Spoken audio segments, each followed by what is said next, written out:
what are we filling, and what is more? These nuts? Filling these nuts forevermore. There we go. Forevermore.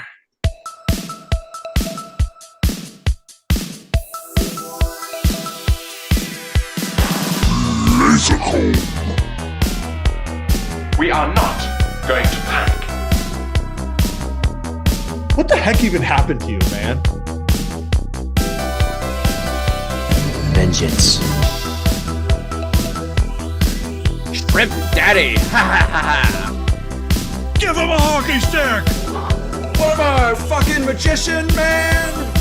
Am I some kind of fucking magician, man? Fucking nerd! Whatever. It's not like we're professionals anyway. And I'm not sorry anymore. Time to bake brain. Every day, yes. What is the airwolf of trains? Welcome back, listeners, to episode 102 of the Lazor Comb podcast where two guys comb through classic television with a fine-tooth laser. I am one of your hosts, NeoCal, and I am joined by the prestigious Fragile Express Siege. That's me. I am wearing my Death Stranding Fragile Express toque, which I was drawn to not only because I like the game Death Stranding, but, well, it's fragile cool on my forehead, which I feel like kind of describes me both on the inside and the out. True. Human being skulls, shockingly less durable than one may think. And as for me, I'm getting in the winter spirit by trying horrendous zoom effects to see what I would look like with a mustache or some none of the eyebrows are natural on Zoom. Like they all look like Instagram model eyebrows. They all look like my ex-wife's eyebrows. Yeah, basically. Yeah. Painted on. Wonder now that I've left it on long enough, how weird is it when I take them off? Weird. It's not weird at all, I would say. That's because you're used to my face. The mustache is actually fairly convincing, I gotta say. Yeah. The mustache. Oddly. Mustache. Better mustache. See, this is what I can grow. This is the potential. This is what I can grow. This is the potential. Well, here to... Oh, but yours isn't a filter. That's real. Mine's real. See, I tend to always have facial hair when I am in chonk mode, which I definitely have been for the past year now. In chonk mode. In chonk mode. But when I'm thinner, I tend to prefer being clean shaven. I've always been I've always been the same. Well, no, I've been thicker lately. But it's been a slow rise, so I'm not ashamed of it. I've never been very weight fluctuating. Yeah, and I gotta say, actually, in my case, it's kind of been gradual since 2021, I would say. I've kind of gradually gone up and up and up, as opposed to just gaining 50 pounds in a month. Oh God. If it's 50 pounds of muscle, sign me. Well, actually, no, I don't think that would be healthy in any capacity. Well, I mean, I've weight yo-yoed a lot over the years, and it's always been I've lost it very quickly and then gained it back really quickly. Whereas this time it was kind of a slow process over the course of a few years. Slow burn. And now I'm kind of, I don't know. Now I'm kind of just dad bod. Just dad bodding it.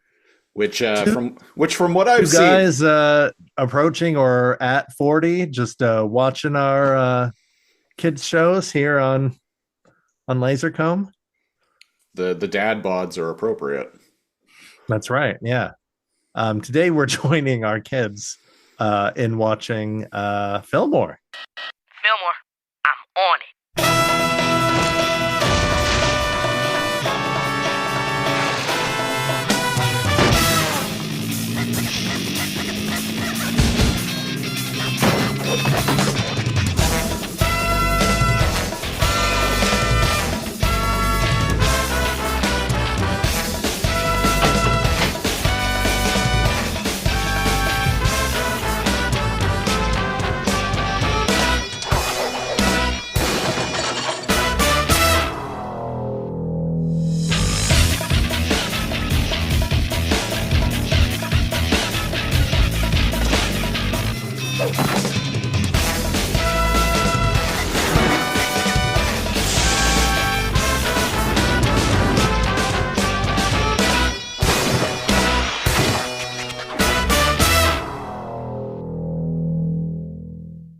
as proposed by Jared, I believe.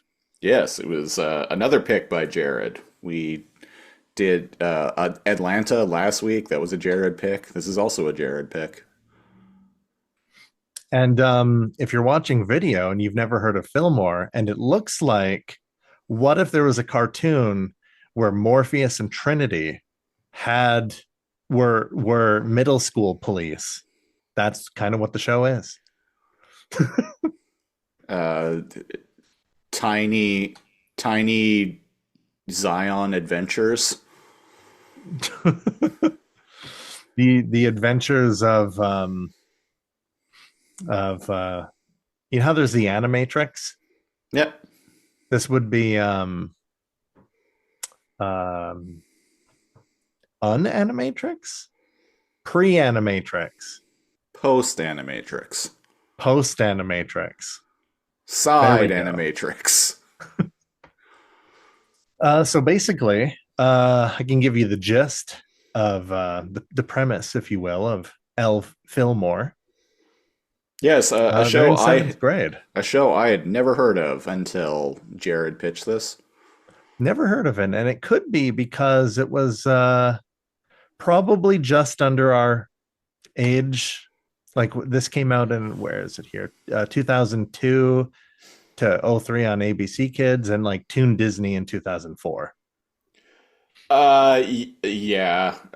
So not only that, it would also have been hard for us to have watched. ABC, not so much. That not so much, yeah.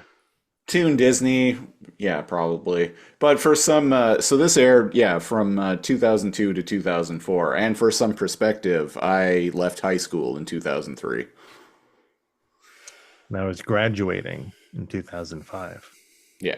And well, the gist of it is two seventh grader. Well, more than just them, but the main characters. They're in seventh grade. It's Cornelius Fillmore, voiced by Orlando Brown.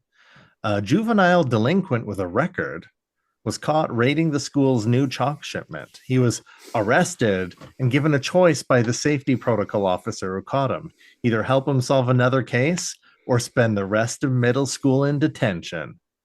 Fillmore decided to help out and eventually decided to join up with the safety patrol.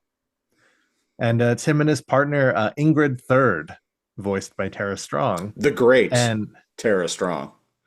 and at X Middle School, which is located in the suburbs of Minneapolis and St. Paul in Minnesota. She's giving a very similar performance in this show as she does as Raven in Teen Titans. I was going to say, there's a very kind of like, this is my goth voice. Yeah. Like Tara Strong has a lot of range as a voice actor, but like she's definitely like channeling the same kind of, like she's giving the same kind of performance here as she does as Raven. And as the she was the goth girl Ghostbuster in Extreme Ghostbusters. That's right. That's right. So she's got a certain niche down pat. She's got the goth chick voice down, which is they solve crimes and mysteries. Which is interesting because if you look at her and see her in interviews, that's very much not her. No. So kudos to Tara Strong. Now, clearly, when they were giving the pitch of the characters and drawing up the what's it called? Looking for the art direction, the storyboards. Storyboards and the character design. Someone hot off the heels of the Matrix movies, someone must have been like, okay, so they're supposed to look like Morpheus and Trinity, right? Guys? There's no way they made these characters and were like, oh, you know what? In hindsight, I can like kind of see that. But they're putting that aside. To be fair, those looks were kind of in at the time too. I was going to say, putting that aside though, the animation style and that kind of like look was just kind of pervasive in not the school that I went to, but at least in animation at the time. I mean, hell, when I was in high school, I looked like white Morpheus. Like straight up. I did my best to dress like Morpheus. I had a shaved head. I wore the same like round lens like shades that he wears. You were looking for pupils to teach kung fu too? You know that weird way he crosses his arms like straight behind his back? Yes. In the movie, I used to do that all the time. You guys are getting a window into how cool Christopher Siege was in school. Yeah, I was one of the cool kids, you see. Yeah. I went full Neo. Neo there. We would have been a hell of a pair back then. We would have. All we would have needed to find is like a Trinity. Probably wouldn't have happened. And oh geez, I don't remember. Tank, Hood, the Mouse, all this, and Switch. All the people that died in the first Matrix movie. What was the name of Joey Pants's character in that movie? The one who betrayed them. Oh, Cypher. Cypher, yeah. Everybody has a Cypher. Yeah, I had there was a Cypher in my friend group too back then in those days. Fucking Cypher, man. Yeah, a guy I actually sustained injuries, serious injuries too, like protecting on numerous occasions, who then sold me out to the machines, Fucking pieces of shit, man. If you're a Cypher and you think Cypher had the right idea, you're our enemy. Especially considering those fucking machines were just going to kill him. Oh, absolutely. Like, come on. They weren't going to like... Also, he was asking for things he didn't even know they could do. He wanted his like memory rewritten, right? Can they do that? There's no evidence of them being able to do that.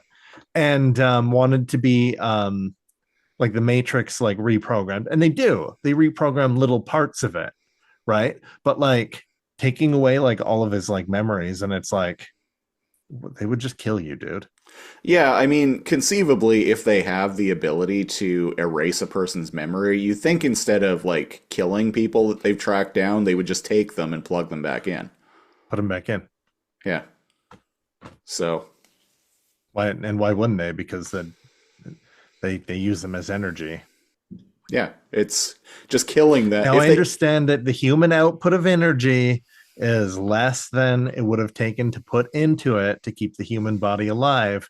But I like to think that the creativity and human ingenuity of the Matrix powers the robots who don't have creativity and ingenuity.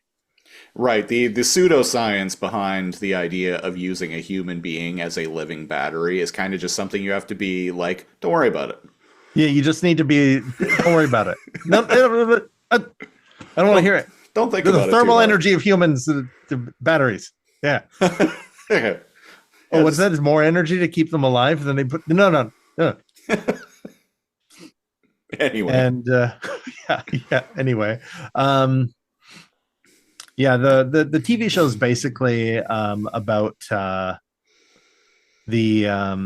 what's their like not squad. What's their like patrol called? Is it just safety patrol? Safety patrol or safety squad? Safety squad or something like that. And basically it's like kid-friendly versions of common crimes. Yeah, and the show definitely like plays into like a lot of like cop show like tropes, like even with their sergeant type guy. Is a very Valencio. What's his freaking name? Vallejo. Yeah, man, that they play so hard into him being like the commissioner, or like the captain, or police chief, or the captain, or the and nobody else in the team really like comes through. But basically, the gist of this particular episode that we landed on, we rolled episode 5. Yes, which was Red Robins Don't Fly from October 12th of 2002. There's an undercover sting operation that the squad has to go on. More specifically, Ingrid. That's her name, right? Yeah, Ingrid Third, and we find out there's like a popular chick in school, and I guess Ingrid is like new-ish, Yeah. sort of. And she's not invited to this like popular chick's like birthdays and other things. Right. So when all of the squad meets, Vallejo's like, all right, gang, we just found proof of the Red Robins, basically girl guides, but like it's a group in the school. Candy has been like found. So they've just been like, racketeering or selling the candy and then like dumping it or whatever. During an undercover, can't put the hammer down on them because it's from 10 years ago. And those kids, those girls, they've already graduated. We can't get them. Statute of limitations. Yeah, so they at the beginning of the episode, there's an undercover. There's like what's kind of a parodies like an undercover drug sting operation. Because a kid is selling like tickets to a drama club play because he wasn't cast as the lead. Yeah. And Fillmore has a terrible French accent. Right. There's a lot of terrible there's a wide range out of the way of terrible accents throughout Fillmore the show. At the beginning is pretending to have a French accent. So it's like, oh, okay, it's bad. So whatever. But for some reason, even though they're in, what was it, Minneapolis? Yeah, in Minnesota. There's a wide range of accents on the side characters. None of them are good. And I'm like, is this just kids pretending to have an think accent? so. So because the voice, I initially thought the voice acting was bad, except for the main the main 3 characters, which are particularly stand out as good. Ingrid's being Tara Strong, right? Yeah. But other times the other characters sound like they're actually kids. They don't give a great performance. Yeah, and the kid who's selling the drama club tickets, once he gets busted, he makes Fillmore switches off the French accent. The other kid is like, "Oh no, what happened to your totally and completely convincing French accent?" Oh, woe is me, for this is the night that I am defeated. And he's got like a overly dramatic accent.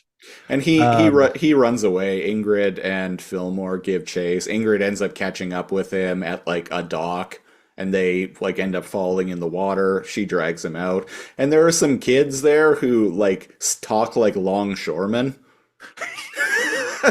One's got a peg leg. Well, and the reason why I wanted to mention this one, because this is how we find out. This is what sets up the candy from 10 years ago. Is one of the fishermen's like, I've got a big one. Yeah, and he pulls it out, and it's literally an entire pallet of candy. It's a pallet that he pulls out with a fucking fishing rod. But there's a little gag here that I actually made me laugh out loud. So they give they say a bunch of "Arr, young shoreman" type things, matey. And then as they're about to leave, the one with the peg leg just shakes it off. Crackers. That's not crackers at all. What you got there is band candy. Sleep well tonight, Nicodemus.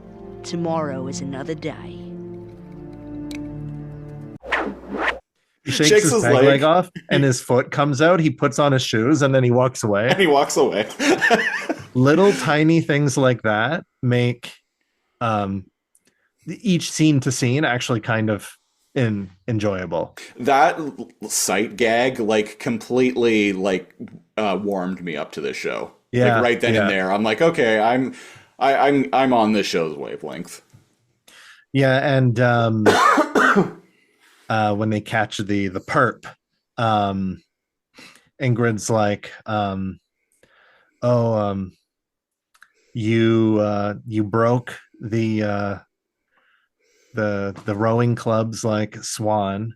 My boots are ruined, and my radio is like now destroyed.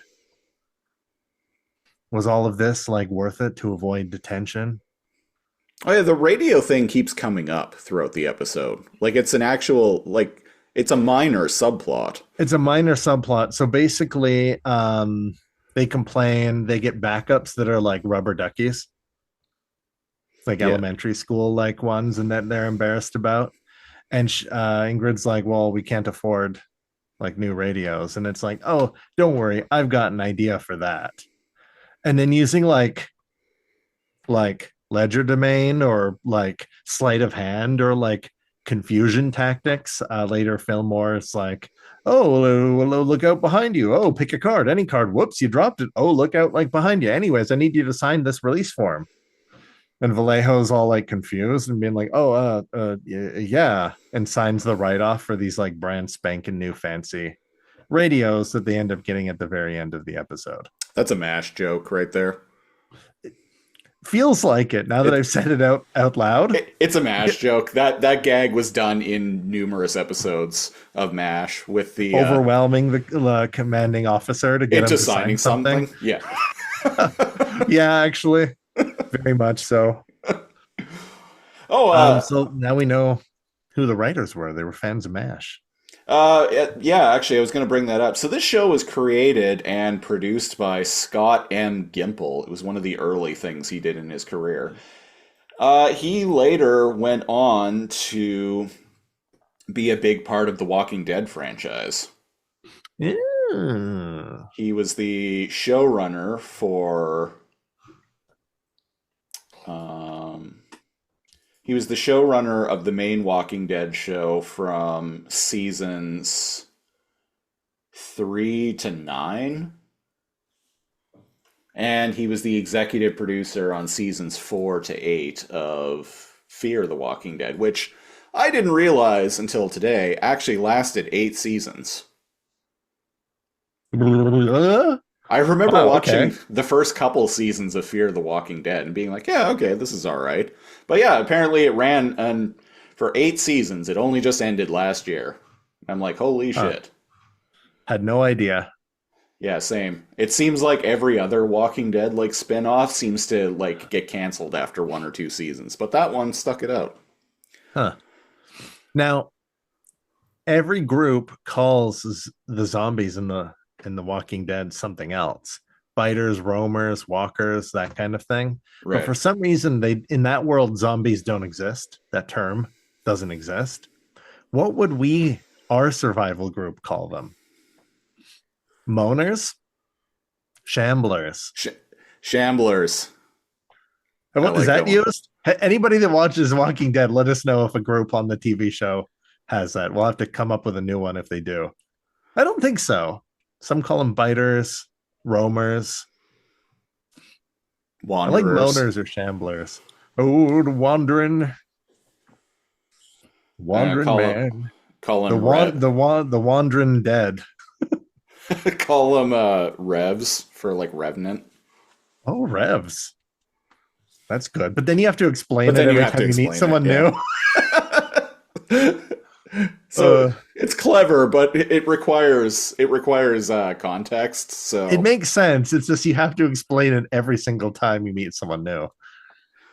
It's like when you tell a joke that when you like actually think about like when you sit back and think about it is clever and funny, but if it doesn't elicit an immediate like reaction until you actually sit back and start thinking about it, then it doesn't really function as a joke.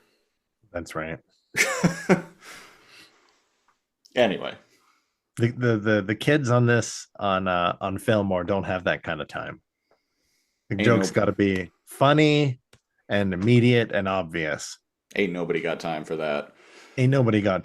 So Ingrid, because nobody else is volunteering, Ingrid has to go undercover and try to join the Red Robins.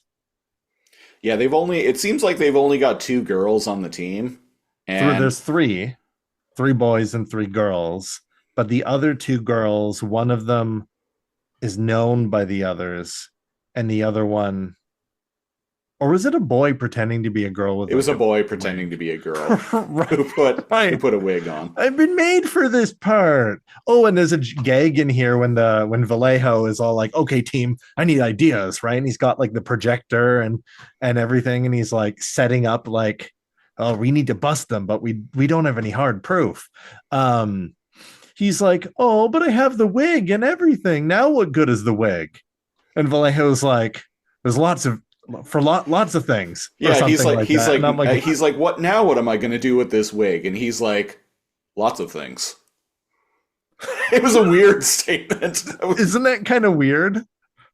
Like it's not implying anything. It's weird, and that's what makes it funny, because it's not the joke isn't readily apparent. Anyways, I like that kind of humor.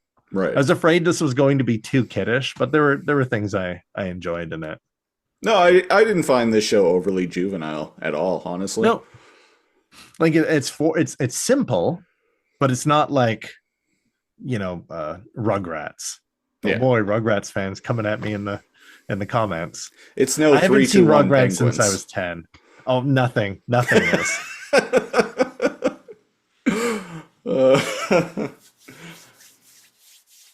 Anyway, so Ingrid goes undercover with the Red Robins. Ingrid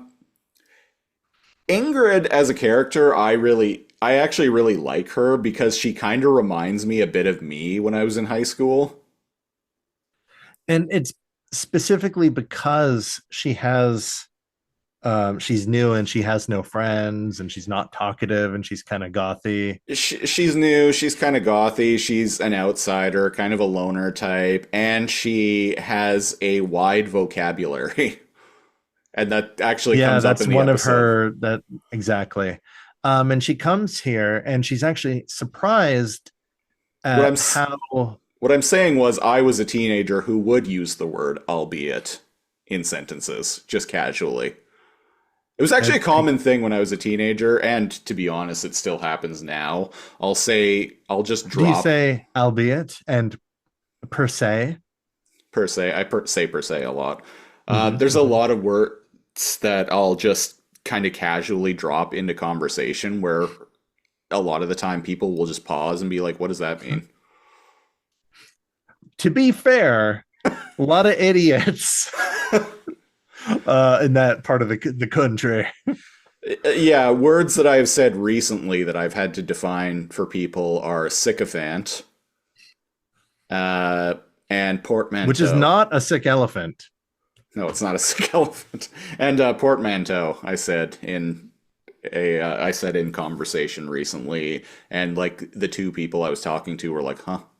Yeah, portmanteau is it's like a combination of two words. Of two words, right? Yeah. I don't know how to use that in a sentence, so congratulations. But defining it, yeah. Yeah. Like if I'm saying like the name of something, and I'm like, I'll say the name of it and be like, oh, it's a portmanteau of a brunch blah. And like brunch is breakfast and lunch, yeah. Yeah, exactly. What you do is you just start making up definitions of these words. You just start planting false seeds and have other people use it incorrectly and become the villain. Another one I said recently, a little while ago, that I had to define for everyone I was talking to was lascivious. Lascivious? Yeah. Oh, I don't know. I actually don't know that one. So, lascivious. Lascivious. It's like, I don't know, like kind of. Is it lewd, or I know the gist of it? Is it like lewd, or is it going in? It's like sleazy, titillating. Oh, I spelled that wrong. But lasciviousness. Lascivious. There we go. Of a person, manner, or gesture, feeling or revealing an overt and often offensive sexual desire. Oh, right. Yeah, that's the gist. I know what you mean, though, where you know like the gist of a word and how to use it properly, but like you can't give a sentence, like a dictionary definition of. Yeah, Every once in a while, I'll use a word like and I described somebody it. I will was ask- like kind of sleazy and titillating. sleazy, yeah, sleazy and titillating, lascivious, lascivious. See, if I saw that written, I'd think it would be pronounced lascivious, but lascivious sounds better. So I'm glad that's how it. Oh, one of the top things in Google is what From does the- lascivious mean in the Bible? The kingdom of Lascivious Cornwall. Lascivious Cornwall. Lascivious Cornwall. No, that's a lord's name. Oh, yeah, the manor of Lascivious Cornwall. Yeah, there we go. Fillmore's first name is Cornelius. Oh, that's probably where I drew Cornwall from. Cornwall. So wouldn't you know it, this Red Robin group, it's okay, but they're really ingratiating as they get her to do incrementally more and more illegal things. It goes from being a brat to literally bullying to racketeering. Like, Yep. there's a guy trying to, I don't know, sell. This is the confusing part. There's a guy in the hallway trying to sell wrapping paper. So yeah, good luck selling that to middle schoolers. This is not the first time selling wrapping paper as a plot point has come up on this podcast. The episode of Better Off Ted that we reviewed a while I was ago. almost there. I was going to be like office, woman, Better Off Ted. So it's like, is wrapping paper like salesmanship? Is that actually a thing? I feel like that's a TV meme. Maybe. Could be. Like something as ridiculous as maybe. Or maybe it's highly profitable. And that's how it became a TV meme. So one, they're like, oh, but you're in our territory. This is like C Wing, blah, blah, blah. So right away, it's kind of like a gang. And I'm like, your territory? Like, are there other gangs selling candy? And also, it's a different market. Why do you need to drive out wallpaper, wrapping paper when you sell candy? But the thing is, it's revealed that they've got like a safe house or safe room or like whatever, where they basically steal other people's like shit and hide it. Yeah, they sell candy, but it seemed like that's their like official business. They're basically like selling Girl Guides cookies. That's their official business. But they've got, I feel like they've got like side hustles going on, and so they don't want someone selling wrapping paper on their corner when yeah, we're gonna knock over the the wrapping paper display down at the Target down the street, And Kyle, Kyle's trying to, I understand, okay? Kyle's trying to make his own business, be an entrepreneur, so to speak. But you see, Kyle, there's a problem. You didn't come and talk to us first.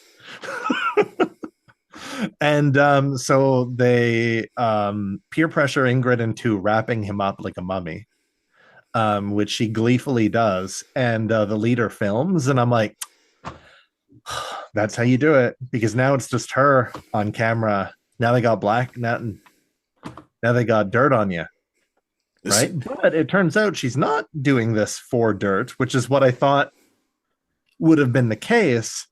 They're putting together kind of like a "we appreciate you" like video montage. And so very quickly, as time progresses, Vallejo and keeps trying to talk to Fillmore and be like, she's in too deep. They're getting to her head. It's like being part of a family. She's got to get out of there. The cop movie trope of a cop going dirty because they've been undercover for too long. Undercover for too long, and yeah.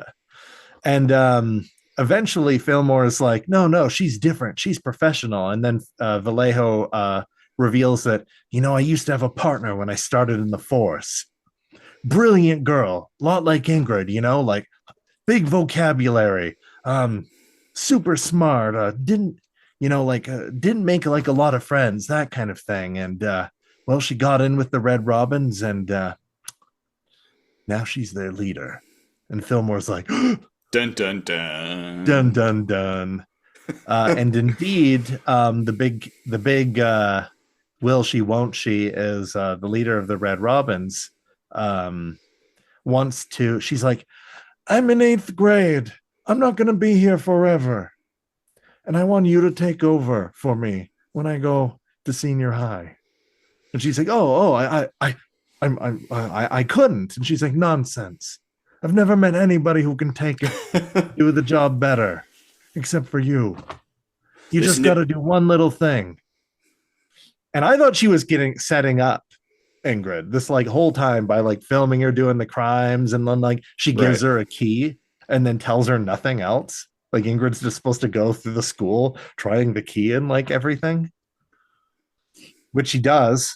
Yeah. But no, she's not setting her up. She actually wants her to like take over. Yeah, she wants her to take over. There's actually kind of like some Listen here, Ingrid. You and me, we're the same. We both came from nothing. Nothing, you see, nothing. I see myself in you. You are the one to take over. Because, you know, me and you, we both came from nothing, we're building ourselves up. We're both just trying to be successful in a world that looks the other way for people like us, you know? And so what?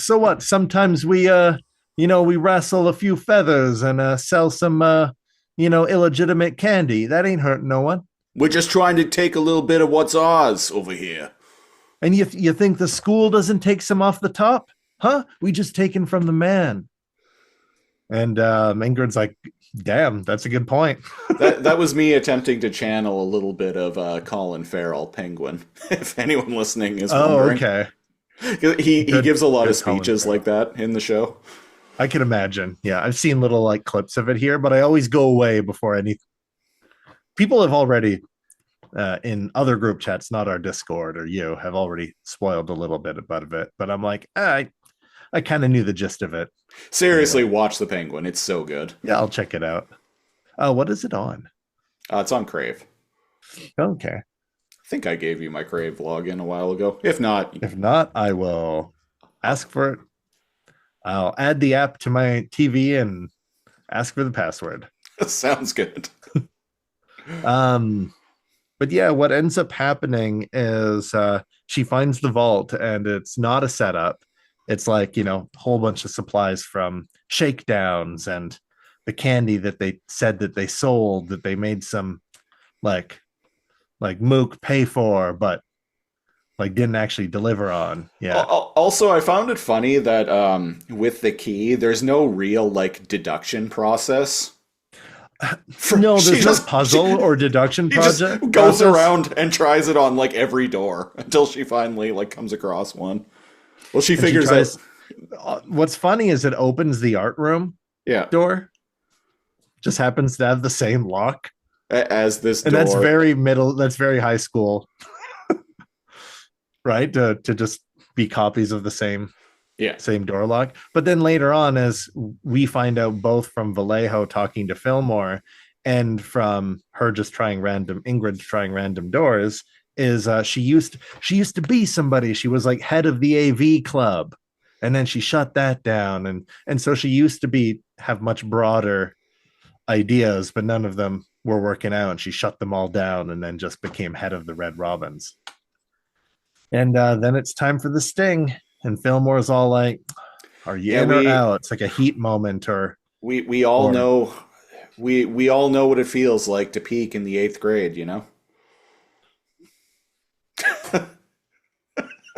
She peaked in the 8th. I had to think about that for a second, because I was like, I didn't peek at anybody. I wasn't like sneaking into girls. Like, no. And then you were like, peak, as in reach the peak of your achievements or development. Yeah, in the 8th grade. I don't know. The people that reminisce about high school, that's an adult red flag.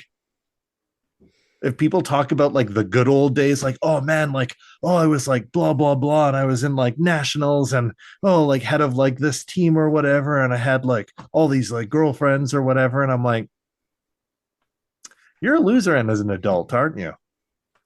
Because everyone's a loser when they're when they were kids. Well, and here's what's funny. I know we've talked about this before, but what's funny about that too is like we at our age have met adults who unironically are nostalgic about like something they did in high school. Yeah. Married with Children.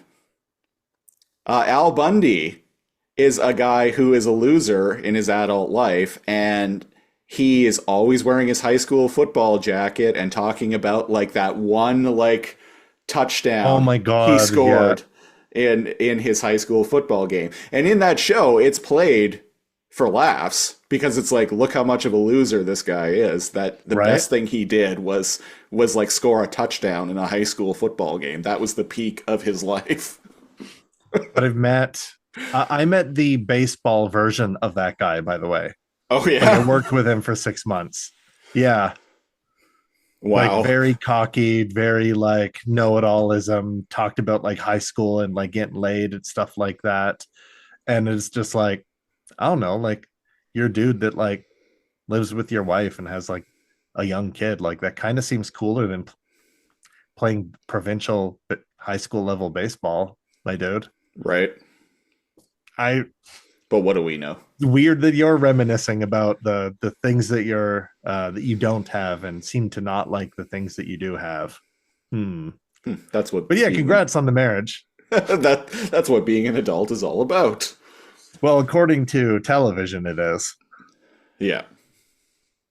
My wife. That's my Ray Romano impression. Say, my wife. The old ball and chain. Oh, the old ball and chain. I went a little Kermit there. Can also do his brother, Raymond. Everybody loves Raymond. Is it just me, or did they not look like brothers? Anyways. I never really watched the show. I watched it a bit. Grandma was pretty fucking great.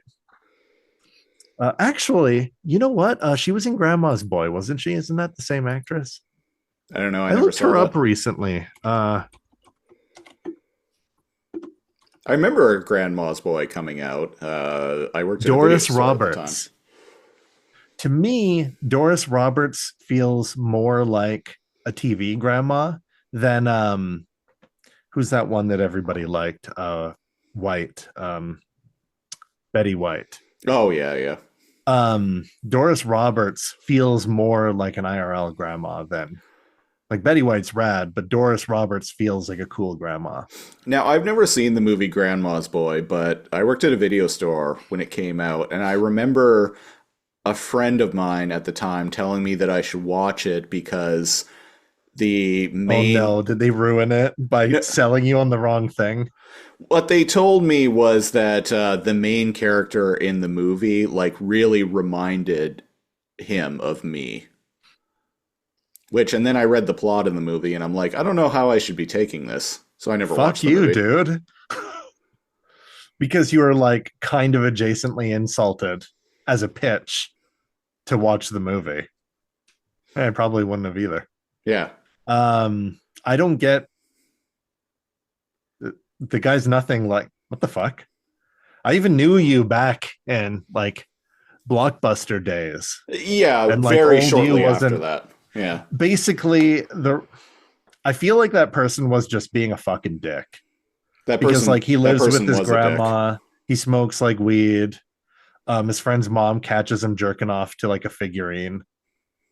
That person was a dick. He ended up like getting our friendship ended one night because we were at a bar and I accidentally knocked my drink over and some of it spilled on his pants and he like literally like flipped a table and like started grappling me and like we ended up like fighting outside, police came.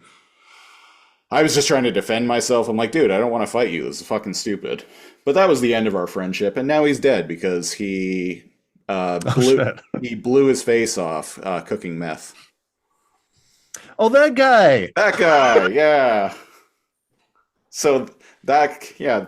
You know what? And now that he's dead, you can watch Grandma's Boy. Whichever way he went.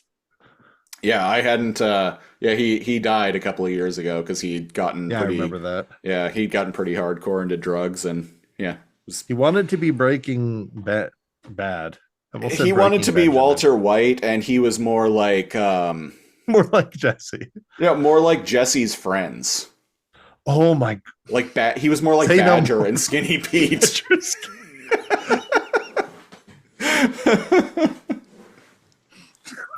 That is wow. Yeah, He wanted to be like Walter White, but he ended not even being like Jesse Pinkman, like Jesse's friends. yeah, Man, yeah. Did we cover that show? Breaking Bad. No, no, Huh. we.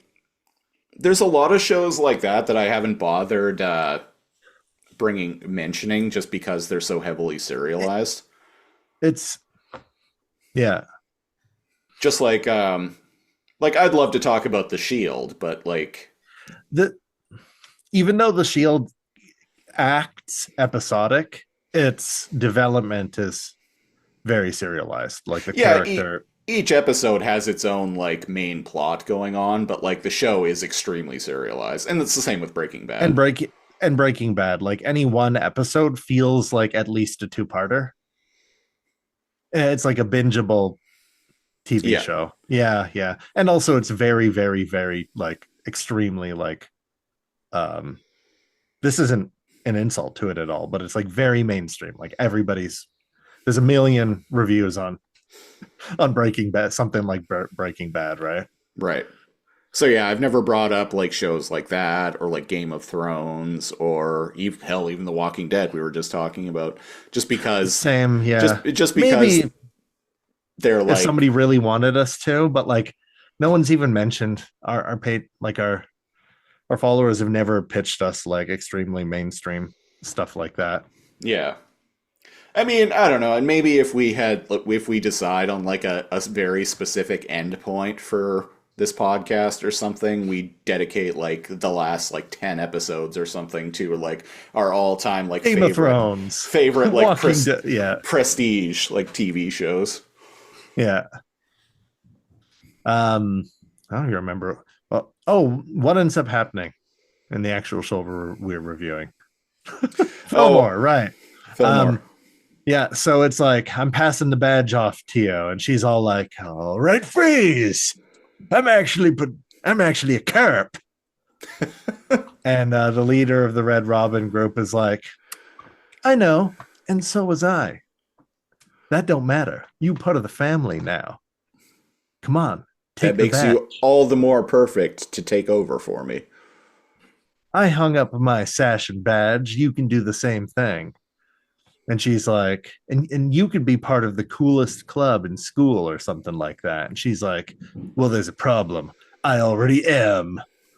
And then there's like a secret escape hatch in their like treehouse or the shack or whatever they set up in, and a chase scene happens. And I thought she literally just like run past her and like jumps out the window. there's like like the wall opens up. She like looks at the dartboard and like moves one of the darts, and the wall opens up. And as she goes to like chase after her like goons try to stop her. They have a smoothie machine.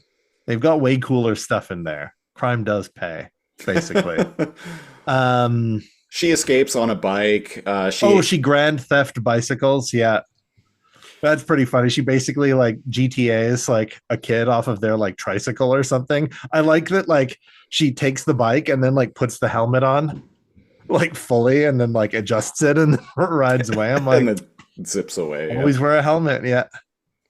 And she gets taken out by Fillmore because he basically, it looks like he throws a pool noodle into one of the wheels of her bicycle. Yeah, he gets past the volleyball net, which I thought was a brilliant idea. But he picks up like a pool noodle and throws it. Have you ever thrown a pool noodle? You can't throw it like that. It'll go like 6 feet. But Fillmore's special. He believes, he knows he's inside the Matrix, which lets him do. Yeah, he throws it, gets stuck in the spokes, and she bails in the pool. And they're like, busted.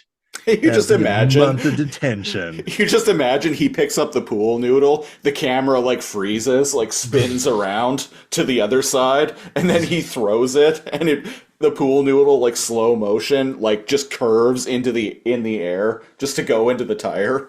Just to go into the tire, and then and there's an explosion as the back of the tire. Yeah, it like back unnaturally turns, and there's like a like computer like whoom sound like effect as it does. Sound. And she jumps off the trike and pulls out 2 guns. 2 Nerf guns. 2 Nerf guns, yeah. There's a fake bust scene. Oh man, earlier. Can you imagine like the Neo like dive back in slow motion scene with and like he's got Nerf a dodgeball. And as he's diving back, he whirls a dodgeball.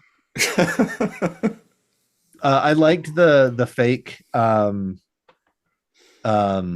what's it called when you pinch the perp, the fake basically scene where they pretend to arrest Ingrid, and she's like running through the dodgeball game, and she's doing like cartwheels, but then Fillmore just gets hit by all of them, and it's like and then they like arrest her, and then her friends are like, "Oh right," and they throw her like a. Oh yeah, it does remind me of a mafia thing because they throw her a getting out of detention like party, and they were like, "Oh, all of this is for you, assuming you didn't narc, but of course you didn't." Yeah, what are you talking about? I didn't do anything but get caught. Yeah, but you could have rolled on us, but you didn't. You showed loyalty. That's what kind of got her is the party, and they were like, "You're queen for a day." And they like party. You did what needed to be done. You did your time. You didn't roll on no one. You know what? Watching this, I'm like, I don't know. This other group kind of seems rad. They got a smoothie machine. They make money. But ultimately, she was kind of like, oh, but you extort people and you like bully people and you steal. So yeah, I'm not about that, man. The non-kids show version of this would have them literally like beating up kids, stealing shit, and probably selling drugs. Right? Yeah. And yet they end up busting. Now, here's the thing. It's never really shown what busting anybody means in this. I assume detention. Yeah. And at the very end, you know what? Like she lost these friends, and just like probably actually like being a cop, all the cops are hanging out playing like poker or like something out at like somebody's house. Oh, it's Ingrid's house because her dad's there. She's like, "Oh, thanks, Dad," because he brings them like nachos or something. And it's like, you did good, Ingrid. You did good. I thought you weren't going to get out of there, but Fillmore believed in you. And they got brand new radios. And they're like, and Vallejo's like, well, hey, wait a second. You would have only been able to get new radios like that if I signed off on it. Hey, wait a second. And he turns and like, they're just not at the table anymore. And he's like, Fillmore! Credits. Freeze frame. Credits. Do.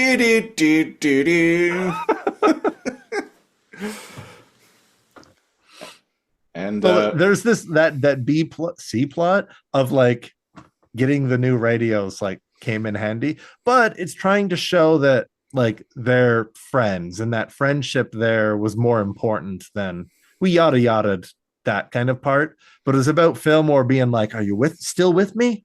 Every now and then, like making sure she's not in too deep. Yeah. And at the end, they're all just hanging out playing cop poker. Yes, that is what is known in TV writing, particularly like half-hour television, as the tail.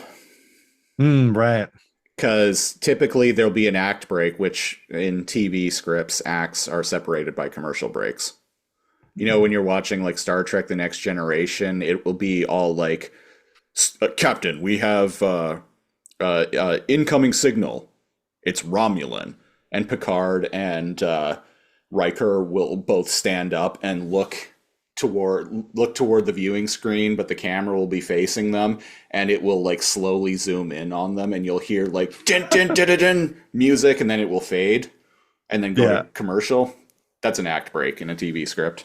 Anyway, so in like half hour, like sitcom like style shows, which is what this is, you'll have the final act break, like the final act of the show. There'll be a commercial, and then we'll come back to a short scene called the tail, which every single sitcom has one of these. And the tail is the scene where it basically the status quo has been returned to. Everything's going to be okay. Characters are just... The plot of the episode has been resolved, and characters are just kind of hanging out doing something. If you watch... Good feel-good moment to go out on. Exactly, yeah. If you watch any sitcom, they always end that way. Yeah, they do. Yeah. Anyway, and so does Fillmore. Anyway, it's called The Tale. Well, there you go. Now we learned. There's my thousands of dollars in student loan debt at work right there.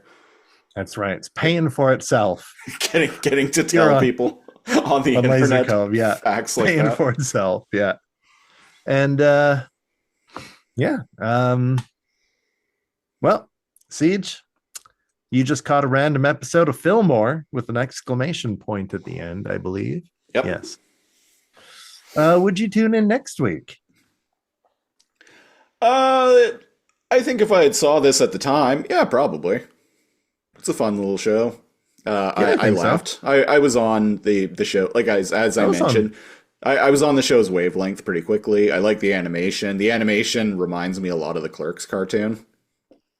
Yeah, I don't know how to describe that wave of animation. There's like a wave of Western animation where they worried less about like making things anatomical and kind of like went for like a style, right? Like their heads being very different shapes and lots of thick lines. And I like that. I like the thick line art. Yeah. Yeah, I do too. You don't really see animation like this anymore because even animation that's 2D looking is still digital nowadays. Yeah. Yeah, I've heard that. I don't have a word for like that like era of animation. Maybe it exists somewhere out there. I'm sure it does, yeah. Yeah, there's probably a term for it. But yeah, I like that too. Right, where with the strong outlines too, like Clerks cartoon, this, oh my god, we just talked about it, like Teen Titans, Undergrads, right, had like the Clone High, Clone High even more so, with like their heads sometimes being thin and like tall and other times wide. Hey Arnold. Yeah. So, and I liked that. I liked that that animation was like changing and finding its grooves. Yeah, it was definitely a style of the early 2000s. Yeah. Late 90s to early 2000s. Didn't see it before, didn't really see it after. I don't know what's after. I'm an old man now. I don't know what's after the 2000s. Bunch of internet stuff.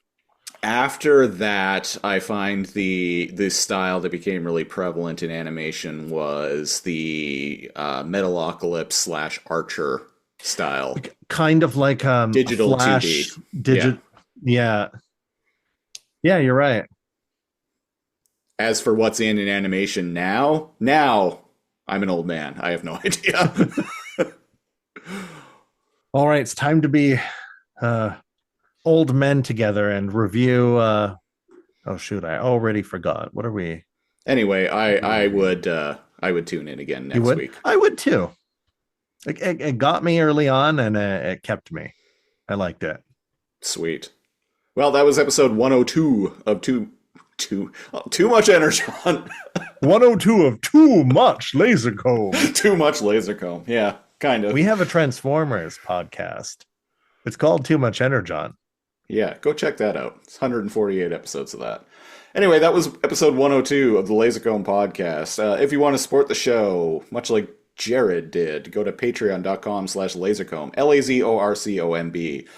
Starting at the $5 tier, you get access to our weekly Patreon exclusive podcast, the Super Laser Comb Patreon Super Show. The $10 tier, you get access to that, plus monthly commentary tracks. You get to pick a show for us to review a random episode of on this very podcast. And a whole bunch of other goodies for the $20 tier. So if you want to get in on that, go to patreon.com/lasercomb. If you want to interact with us, join the Discord, link in the description, as always. We will be back next week with another Patreon pick, and this one is from our patron Vampiro. It is a show that I have never heard of, but I know looking at it, I absolutely would have fucking loved it when I was 8 years old. It is called SWAT Cats. SWAT Cats, the Radical Squadron. Now, to figure out what episode of SWAT Cats we're going to watch, I'm going to hit screen share. Looks like this is Cop Month. I mean, we probably could. Probably could do more cop It's shows. accidentally been Cop Month. Like, Phil, this is basically a cop show. It's totally a cop show, Yeah. List of SWAT Cat episodes. It looks like there were a total of 25 episodes. 25? And then a special? And then a special. Do we want to... Yeah, we'll count the special as an episode. Why not? Oh, wait, no. It's a clip show. Never mind. It's 25. Between 1 and 25. And here we go. Lucky number 13. 13. The luckiest number of them all. That is the season 1 finale, Catastrophe. Ooh, catastrophe. Oh, that's right. It's cats with a K. While trying to infiltrate the Megacat biochemical labs, Dr. Viper encounters Dark Cat's creeplings, stealing the very thing he came for, Catalyst 100. The SWAT Cats arrive to stop Dark Cat and Viper, but a miscalculation by Razor allows them both to escape into the sewers and blow up the building. This sounds hype. Right? I gotta say. So we'll be back next week with that. And until then, I've been Christopher Siege, one of your hosts. And I'm Constable Cal, your other host. Thanks for listening. We will swat your cats next week. I would never swat your cats. Your cats are safe around me. Swat at them playfully. Do I look like a cop? Do I look like a cop? Vengeance. Bye-bye. I only work with the cops.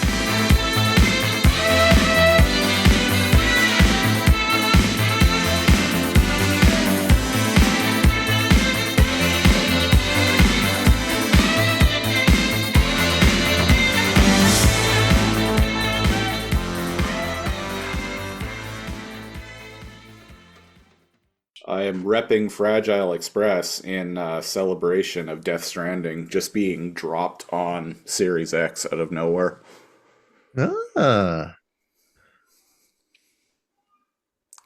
It came out like last week, completely unannounced. It just surprise dropped on the Xbox store. Almost just under 5 years since the game originally came out on PS4. See, that's what your PlayStation Bucks buys you, people.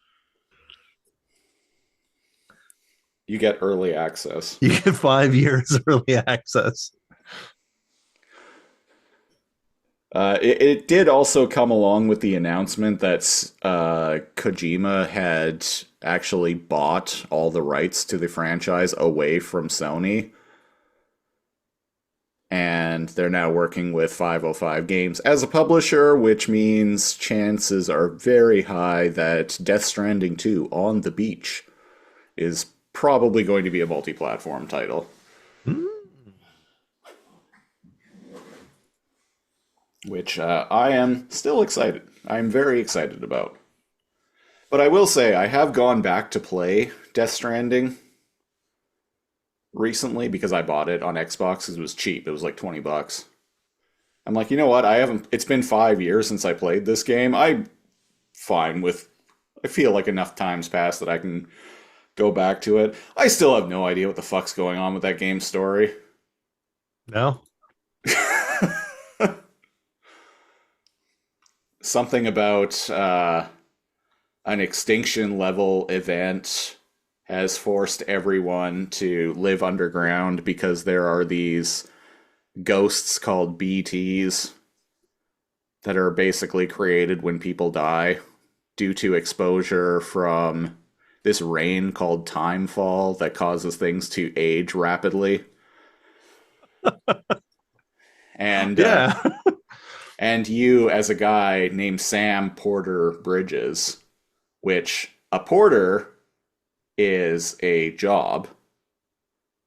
Porter is a carrier, basically. And a mailman. bridge is And something that connects two land masses to each other. Well, and Bridges is the name of the company that decides to hire him to go on this quest for the recently deceased president of America, who is also Sam's mother. But Sam doesn't remember that it's his mother. Like, he doesn't know who she is, even though they're like, Sam, it's your mother. Spoilers, man. No, it tells you, like, right when you first meet the president, everyone's like, Sam, don't you recognize her? She's your mother. And he's like, oh, no, man, that's the president. Madam President. I can't tell if I like this filter look or... And so what... It looks pretty convincing, actually. And this one or this one? That one. This one. And so what the president wants Sam to do is to rebuild the chiral network across the United States, building bridges to bring all of these fragmented cities all back together, linking them through the chiral network. What is the chiral network? I'm not exactly sure. It seems to be it seems to basically be, I don't know, energon that you can use to, like, conjure up supplies and vehicles as needed. Oh, and you also carry around this baby in a tank on your chest. Don't forget that. This baby in a tank. Oh, actually, hold up. You're a surrogate. Speaking of the baby, the wee baby. Oh God, he's pulling out his baby in a tank.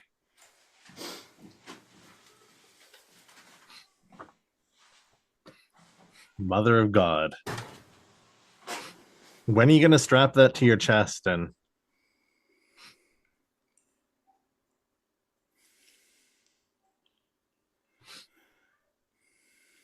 when are you going to strap that to your chest and go on the long trek? Just go for a walk across the country. Yeah, just go for a walk. I've thought of it. Well, I've thought of actually cosplaying as Sam before, and I've seen a lot of people actually use this to when they cosplay as Sam. This is probably the strangest thing I own, and every woman I've brought to my house, It's been like, what the fuck? I've had to explain this. And whereas every woman I've brought to my house, when they see my collector's edition of Skyrim, Alduin, up on the wall, they're like, is that Alduin, Eater of Worlds? And I'm like, you better believe. And they're like, say no more. Well, see, that's a big old dragon. And this That's a baby in a tank. this is a baby in a tank.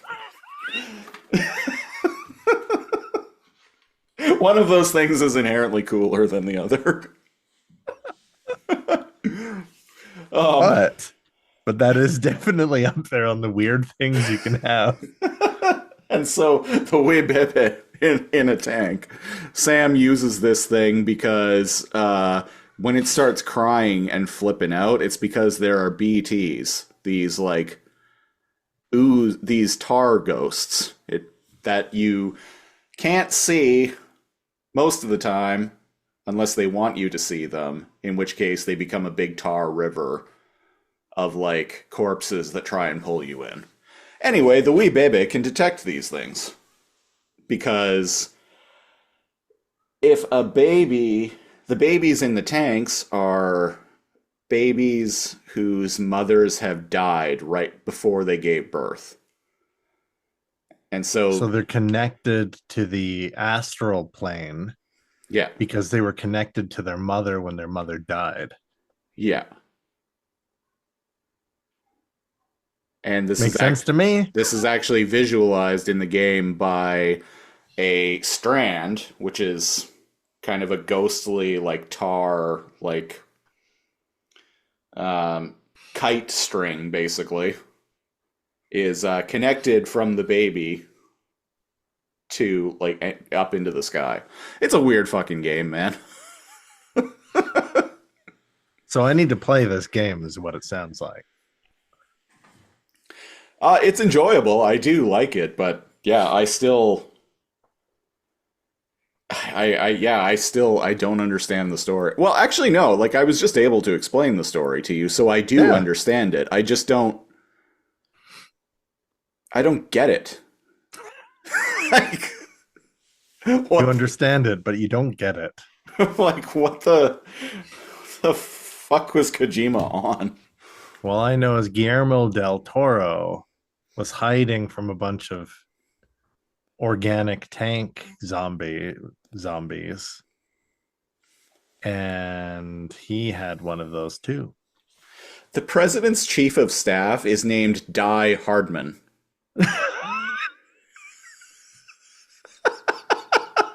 And you find out in a document that Die Hardman is a code name and his real name is John McClane. Oh. not even joking. His real name is John McClane. Yeah. Die Hardman. Wow, honestly, amazing. Die Hardman cover. Die Hardman sounds like a dumb name that we would come up with to talk about John McClane. Like if we were covering if we were like a Die Hard TV show or the movie itself. Yeah, we'd call him Die Hard Man. Die Hard Man. There should be a Die Hard Man. Yeah, exactly. That's great. Well, that was this summary of Death Stranding. We'll see you next week on 5-minute video game summaries on Lazor Comb.